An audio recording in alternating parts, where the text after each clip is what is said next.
India இலங்கை அணிகள் மோதும் T20 தொடர் நாளை தொடங்கவிருக்கும் நிலையில இலங்கை அணியில் இருந்து இன்னொரு வேகப்பந்து வீச்சாளர் விலகியிருக்கார். ஏற்கனவே துஷ்மந்தா சமீரா காயம் காரணமா விலகிய நிலையில இப்போ மற்றொரு வேகப்பந்து வீச்சாளரான நுவான் துஷாராவும் காயம் காரணமா விலகியிருக்கார். இவருக்கு பதிலாக தில்ஷன் மதுசங்கா அணியில சேர்க்கப்பட்டிருக்கிறதா அந்நாட்டு கிரிக்கெட் வாரியம் தெரிவிச்சிருக்காங்க. இப்படி இலங்கை அணியில இருந்து அடுத்தடுத்து வேகப்பந்து வீச்சாளர்கள் காயம் காரணமா விலகிறது அந்த அணியோட பவுலிங் ஆர்டர்ல பின்னடைவா அமையும்னு பார்க்கப்படுது.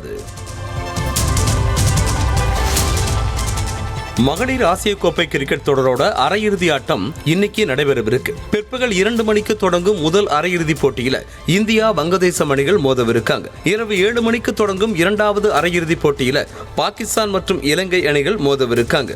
இந்த போட்டிகளில் வெற்றி பெறும் அணி வரும் 28ஆம் தேதி ஞாயிற்றுக்கிழமை நடக்கும் இறுதிப் போட்டியில எதிர்கொள்வாங்க. ஒருவேளை இந்த அரையிறுதியோட முதல் போட்டியில இந்தியாவும் இரண்டாவது போட்டியில பாகிஸ்தானும் ஜெயிச்சா இறுதிப் போட்டி இந்தியா பாகிஸ்தான் போட்டியா அமையும்.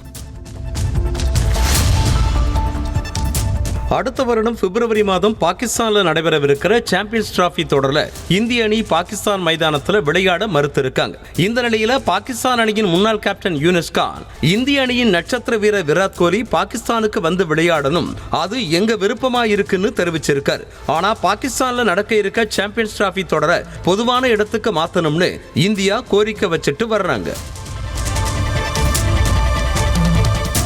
சென்னை சூப்பர் கிங்ஸ் அணி கேப்டனா இருக்கும் ருத்துராஜ் கெய்க்வாட் இப்போ ரஞ்சி கோப்பை தொடர்ல மகாராஷ்டிரா அணிக்கும் கேப்டனா நியமிக்கப்பட்டிருக்காரு.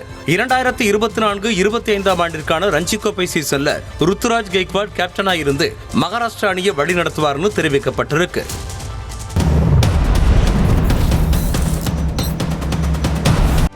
செய்திகளை உடனுக்குடனும் துல்லியமாகவும் தெரிந்து கொள்ள சப்ஸ்கிரைப் பண்ணுங்க.